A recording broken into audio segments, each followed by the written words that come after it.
of New York City.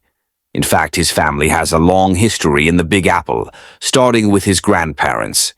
Friedrich and Elisabeth Trump were both born in Karlstadt, Germany, and actually grew up across the street from one another.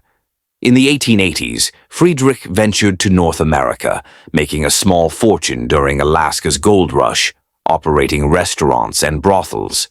After Friedrich returned to Germany and married Elisabeth in 1902, the young couple left for a place where all immigrants could find a home, New York City. The city part of that was relatively new. The 5 boroughs had only formally incorporated 4 years prior. The Trumps first settled in with Friedrich's sister in Morrisania, a rapidly growing German neighborhood in the Bronx. Today, a nail salon occupies their old address. But even though they lived amongst their countrymen, Elisabeth quickly became homesick. After giving birth to their first child, also named Elisabeth, in 1904, the growing family traveled back to Deutschland.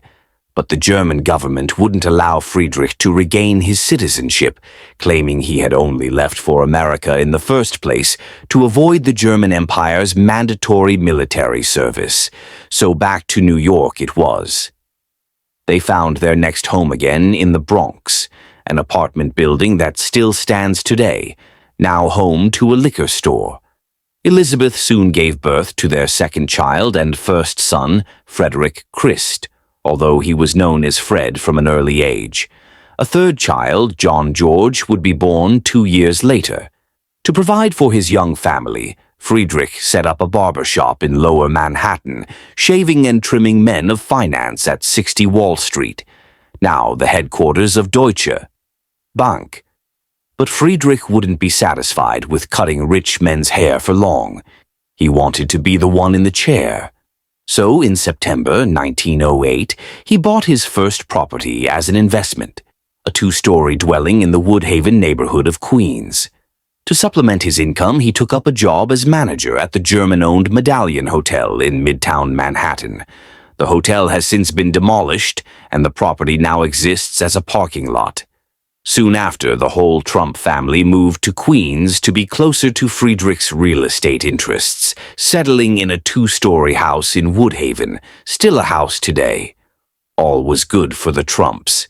But like many German immigrants in the U.S., they faced extreme bias after the outbreak of World War I.